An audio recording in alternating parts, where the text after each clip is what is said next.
အားလုံးပဲမင်္ဂလာပါကျွန်တော်ဒီနေ့နည်းနည်းလေးဒေါ်ဂီဒီအများကြီးပြင်မှာပေါ့နည်းနည်းလေးပြောစရာစကားတွေ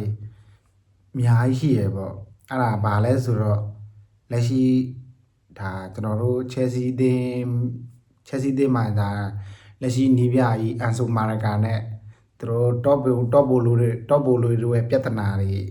ဘယ်သူကမှန်တယ်လဲမှားတယ်လဲနောက်ပြီးတော့လက်ရှိဖြစ်ပေါ်နေတဲ့ကျွန်တော်တို့လက်ရှိ modern ဘောလုံးလောကမှာဘောလုံးပွဲတွေကဒါတာမန်သွေးဦးသားရောဟုတ်ရလားဆိုတဲ့ဟာတွေကိုကျွန်တော်ဆွေးနွေးသုံးသပ်ပြပေးချင်တာပေါ့ဒါလည်းဒါကျွန်တော်တော်တော်များများလဲတည်ပြီးသားရင်ဖြစ်မှာပါဒါလက်ရှိ betting လောကမှာဒါဘောလုံးပွဲတွေအရန်ခင်မီလာတယ်နေရာတိုင်းမှာဒါလောင်းကစားတွေကနီးမျိုးစုံလုပ်လို့ရတယ်ဒီဘောလုံးပွဲနဲ့ပတ်သက်ပြီးတော့ပြီးလို့ရှိရင်ဒီဘောလုံးမှာတခြားစီးပွားရေးလုပ်ငန်းရှင်တွေပါဝင်အပြင်ကလူတွေပါဒီဘောလုံးကြောင့်ဘာမှမသိတဲ့အပြင်ကလူတွေကပါဒီဘောလုံးထဲမှာဒီလိုမျိုးရင်းနှီးမြှုပ်နှံလိုက်လို့ရှိရင်သူတို့ရဲ့ investment ငွေတွေဘယ်လောက်ထိရမလဲပြီးရင်ဒီဟာတွေကဝင်ငွေဘယ်လောက်ထိကျန်လဲအတဲ့သူတို့အတွက် revenue များလဲဆိုတာဒါဟိုခုအချိန်မှာဒါတော်တော်များများကမ္ဘာလုံးဆိုင်ရာ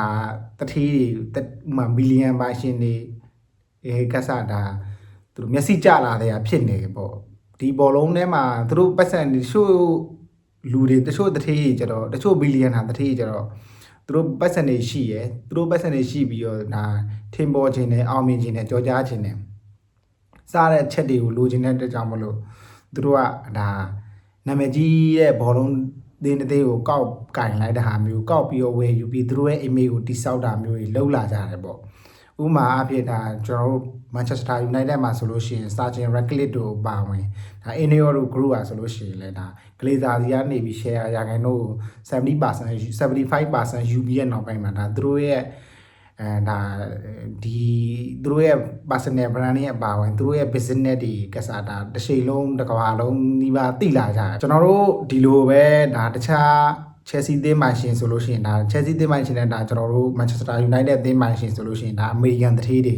သူတို့ဆိုလို့ရှိရင်ဒါရေနံတွင်းကိုဖင်ခုမထိုင်ထားအောင်တမယ်ပဲသူတို့ရဲ့ကြွယ်ဝချမ်းသာမှုဟာတော်တော်ကြီးကိုဒါများတယ်ပေါ့များတယ်ဆိုတာလည်းဒါသူတို့ရဲ့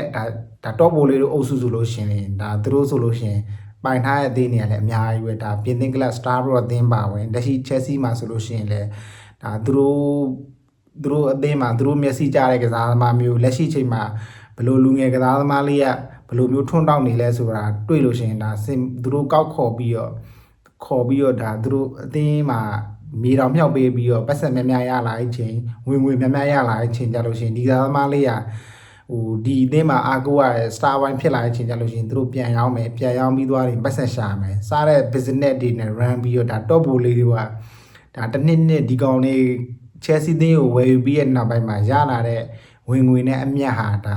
အားလုံးလည်းတည်ပြီးသားဖြစ်မှာပါဒါပေမဲ့အသင်းဘက်ကတော်တော်များများ Chelsea ပိတ်သက်တွေကတော့ဒါအသင်းကိုသူတို့ဘာသူဒါသူတို့လိုချင်တဲ့ကစားသမားလည်းခေါ်ပြီးရပြီးရင်အဲ့ကစားသမားမျိုးမသုံးမဲနဲ့ပြီးရင်အဲ့ကစားသမားမျိုးကနည်းနည်းလေးကောင်းလာပြီဆိုရင်တခြားအသင်းကိုအငှားချတာပဲဖြစ်ဖြစ်ပြီးလို့ရှိရင်အပြတ်ရောင်းတာပဲဖြစ်ဖြစ်စားတဲ့အချက်တွေလောက်ကြပါပေါ့ဥမာ Chelsea သင်းကိုဟို Sterling တို့လိုကစားသမားမျိုးတွေရောင်းထုတ်တာတွေကိုင်ဟာဘက် Chelsea သင်းကဒါကိုင်ဟာဘက်ပါဝင် Sterling တို့ Nuno Marangi တို့ Keeper တို့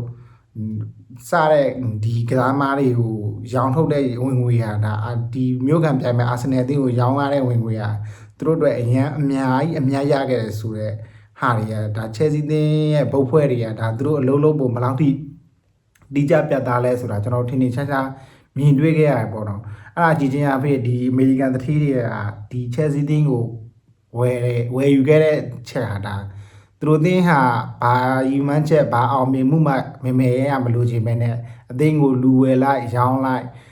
လူငယ်ကစားသမားမျိုးလေးကိုခေါ်ပြီးတော့သူတို့တွေကမြေတော်မြောက်ပေးပြီးတော့အသင်းကိုနည်းနည်းလေးနာမည်ရအောင်လုပ်ပြီးတော့ဒါလူရောင်းစားလို့ရှိရင်ပတ်စံရရဲဆိုတော့ကိုယ်နဲ့သူတို့အဲ့လိုအသင်းအောင်မြင်ဖို့အတွက်သူတို့ရဲ့ business plan တွေသူတို့ရဲ့ revenue တွေအများကြီးရဖို့အတွက်ပဲဒါ Chelsea သင်းမှရှင်နဲ့ top ဘိုလေးတို့ကလုံနေတာဒါအခုဆိုလို့ရှိရင်2နှစ်ခွဲကျော်ရှိနေပြီပေါ့ထားပါဒါကျွန်တော်ပြောချင်တဲ့အချက်က ဒီအဲ့လူဝယ်တဲ့ရောင်းတဲ့ကိစ္စတွေကျွန်တော်တို့တခြားဒီကစားသမားတွေပေါ့လူငယ်ကစားသမားတွေပေါ့ရင်းနှီးမြှုပ်နှံတဲ့ပိုင်းတွေကျွန်တော်မပြောလို့ပါဘူးပြောချင်တဲ့ချက်ကဒါဘာလဲဆိုတော့လက်ရှိအန်ဆိုမာရကာနဲ့ချယ်ဆီတင်းရဲ့ပြဿနာပေါ့ဒါအန်ဆိုမာရကာဟာသ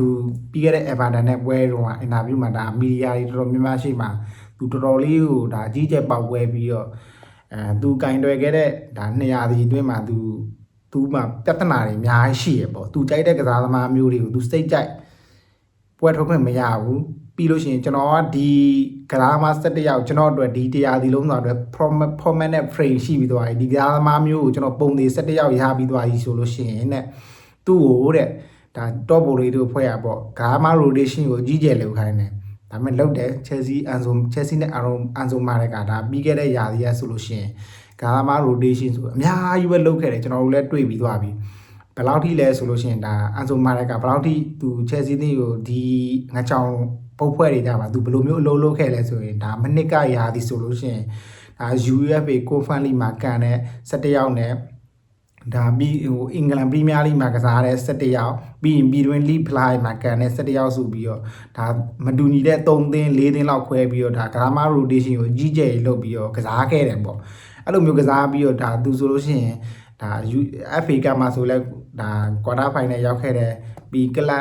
်ဒါချွေခါရာဘောင်ဖလားဆိုလို့ရှိရင်လည်းသူတို့တွေအနည်းဆုံးဒါ16သင်းဆင့်ထိတော့တက်နိုင်ခဲ့တယ်ပေါ့ဒီလိုမျိုးအောင်မြင်မှုတွေပါဝင်ဒါပြီးခဲ့တဲ့ရာသီကဆိုလို့ရှိရင်ဒါကိုးပယ်မာတော့ပါလို့ဆိုလို့ရှိရင် confirm လေးရသွားခဲ့တာသူတို့ဆိုအုပ်စုဝယ်တဝယ်မှမကန်ရပဲနဲ့ဒါရှုံထွက်စစ်မှာလာတက်ကန်ပြီးတော့ဖလားရသွားတာကြည့်လို့ရှိရင်ကျွန်တော်တို့အန်ဆိုမာရကာကိုမချီကျူးပဲမနေနိုင်တဲ့အချက်ပေါ့ဒီသူဘက်ကကြည့်လို့ရှိရင်လည်းဒါတော်တော်ကြီးကိုကျွန်တော်တို့ဘက်ကအများကြီးစာနာပေးဖို့လိုတယ်ဗျဒါဒီကမားတွေကသူဒီအခုဆိုလို့ရှိရင်မနှစ်ကဆိုလို့ရှိရင် Chelsea မှာဆိုရင်ဒါ၄သင်းစာလောက်ရှိရဲ့ကစားမားကြီးချာမှာသူဘယ်လိုမျိုး management လုပ်လာလဲဆိုတာဒါကျွန်တော်တို့အားလုံးလည်းကိုချင်းစာရဗျာဒီအသင်းကိုသူအန်ဆိုမာတွေကဒီလောက်ထိလုံးပြဒီလိုမျိုးငကြောင်ဘုတ်ဖွဲ့တွေကြမှာအန်ဆိုမာတွေကဒီလောက်လုံးပြနိုင်တာပဲကျွန်တော်တို့တော်တော်ကြီးကိုချီကျူးတယ်အန်ဆိုမာတွေကကိုဒါပေမဲ့အခုချိန်မှာရက်လက်တွေကဒါ Chelsea သင်းကခြေစွမ်းမတည်ငြိမ်ဘူးဒီဟာဒီမှာလဲဒါကားမားတွေကရန်ကြီး rotation လုပ်တဲ့ပြဿနာကိုဒါ Chelsea ပိတ်သက်တွေတော်တော်များများအန်ဆိုမာတွေကအမှားပါဆိုပြီးတော့သူတို့တော်တော်များများဒါဟိုပြီးခဲ့တဲ့ရာသီစတွေကယနေ့ပွဲစဉ်15အထိဒါတော်တော်များများဝေဖန်ပြီးရှုတ်ချခဲ့တာအဲ့လိုမျိုးရှုတ်ချခဲ့တဲ့နောက်ွယ်ကဒါကျွန်တော်တို့လည်းအန်ဆိုမန်နေကာရဲ့ဒါစတန်ထွေမှုဒါရတကားနဲ့ပြောဆိုဖင်အားမှုတွေလို့ကျွန်တော်တို့ကထင်ခဲ့ကြရဲဆိုရင်ဒါအခုချိန်မှာဒါပြီးခဲ့တဲ့ Everton ကိုနိုင်ရရှိတဲ့ပွဲမှာသူကဒီလိုမျိုးထုတ်ပေါ်ပြချင်မှာအန်ဆိုမာရကာကိုကျွန်တော်မချီးကျူးပဲမနေနိုင်ဘူးပေါ့ top ဖို့တွေတို့ဖွဲ့ရတာဘယ်လောက်ထိတောင်စိုးနေလဲဆိုလို့ရှိရင်သူတို့ကျွန်တော်ကြားသိရသလောက်ပေါ့နော်ဒါ top ဖို့တွေဖွဲ့ရတာပထမပိုင်းပြီးလို့ရှိရင်တောင်ပဲအဆိုမာရကာနဲ့တူအဝစ်လဲ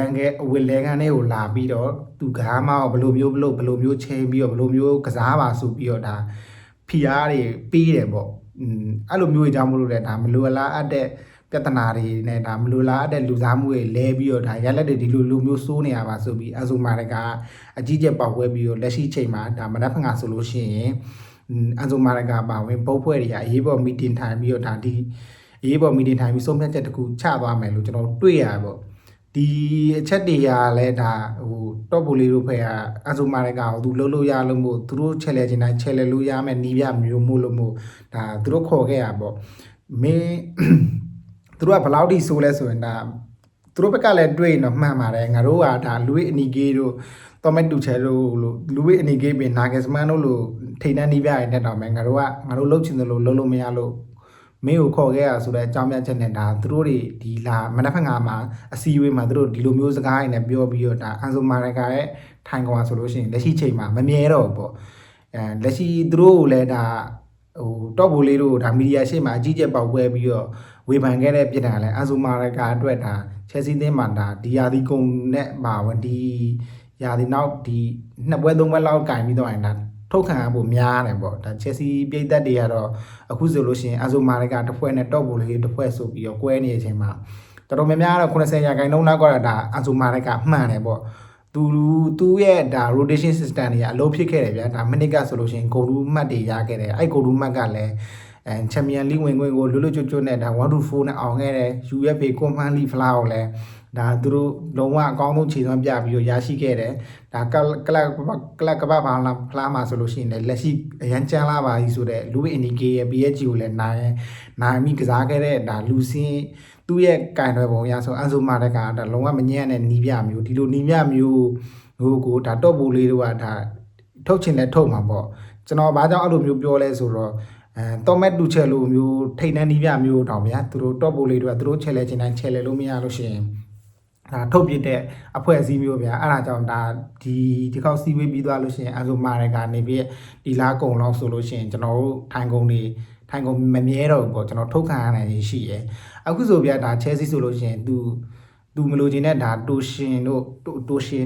ဒါပြီးရင်ချာလိုဘတ်တို့ပါဆိုတော့သူလုံးဝမကြိုက်တဲ့ကစားသမားသူလိုချင်တဲ့ကစားသမားတွေကိုခေါ်မပေးဘူးဥမာမက်ကူရီတို့စားတဲ့ဒါကစားသမားတွေဆိုလို့ရှိရင်လည်းဒါသူလုံးဝမကြိုက်တဲ့ကစားသမားမျိုးတွေတိုက်စစ်မှုတွေခေါ်ပြီးတော့ထည့်တာဒါလင်းဒီလက်ဆိုလဲခေါ်ပြီးတော့ဒါတော့ပိုလေးတို့စိတ်ကြိုက်ခေါ်ထားတဲ့ကစားသမားတွေဆိုရင်ခေါ်ပြီးတော့လုံးဝသုံးလို့မရတဲ့ဟာဗျာဒါအက်စတာဘောင်းတို့ပါလို့ဆိုလဲကျွန်တော်တို့ကတော်တော်များများဒါဟိုအက်စတာဘောင်းကိုကျွန်တော်တို့အန်ဆိုမာလိုက်ကမကြိုက်ဘူးလို့ပဲထင်တာတကယ်တော့ဒီ snap တွေကလည်းဒါတော့ပိုလေးတို့ snap တွေလို့ပဲကျွန်တော်တို့သိရတယ်ပေါ့အခုဆိုရင်ဒါရင်ပွဲတွေကကိုယ့်ဘက်မှာဒါဒဏ်ရာကြောင့်နားတယ်ဆိုရတယ်ဒါလုံးဝကျွန်တော်တို့မဖြစ်ခဲ့ဘူးသူတို့စန်တိုဆိုတဲ့ကစားသမားမျိုးလူကစားခိုင်းဖို့အတွက်သူဈေးကောင်းရဖို့နာမည်ကောင်းရဖို့အတွက်ဒါကိုယ့်ဘက်မှာမနာပဲနာချအောင်ဆောင်ပြီးတော့ဒါခောက်ထားတဲ့ပိုင်းတွေကြီးချင်းရဖြစ်အန်ဆိုမာလိုက်ကလောက်ရတာဂျင်းနဲ့ကြက်တဲ့ဖြစ်တဲ့ကြောင့်မလို့ကျွန်တော်ထင်ရတော့ဒီလိုမျိုးပောက်ကွဲခဲ့တာအန်ဆိုမာလိုက်ကလုံးဝမမှားဘူးလို့ကျွန်တော်မြင်တွေ့မိတယ်ထင်မြင်မိတယ်ဘာဖြစ်ဖြစ်ဒါသူတို့မနေ့ကစီဝေးထိုင်မဲ့ပွဲမှာဘယ်လိုမျိုးစုံဖြတ်ချက်ချပြီးတော့ဘယ်လိုမျိုးလုပ်မလဲဆိုတာကျွန်တော်တို့စောင့်ကြည့်ရမယ်အခုဖြစ်တဲ့ပြဿနာမှာနီးပြဖြစ်သူအန်ဆိုမာရဲ့ကဘက်ကလုံးဝမမှားဘူးဒါသူဘက်ကသူကနီးပြဗျာကစားသမားကိုသူကြိုက်တဲ့သူရဲ့နီးစနစ်နဲ့အဝင်မဲ့သူရဲ့ဒါသူကကွင်းပေးမှာစီးကြက်လူဗျာအဲ့ကြောသူသုံးနေတဲ့သူသုံးမှာပေါ့အဲ့ဒါမဟုတ်ပထမပိုင်းပြီးရတဲ့တောင်ဒါတော့ပိုလေးတို့ဖွဲ့ဝင်ပြီးတော့သူရဲ့ niche နဲ့ပိုင်းနေပါဝင်ကစားသမား rotation တွေလုပ်ဖို့ပါသူတို့ပြောရဲကြတဲ့ပြဿနာအခုဆိုရင်တော့တော်တော်ကြီးကိုကြီးကျယ်ဖြစ်နေတယ်ပေါ့အဲ့ဒါကြောင့်ဒါအခုဆိုလို့ရှိရင်ကျွန်တော်ထင်ရတော့အန်ဆိုမာရက်က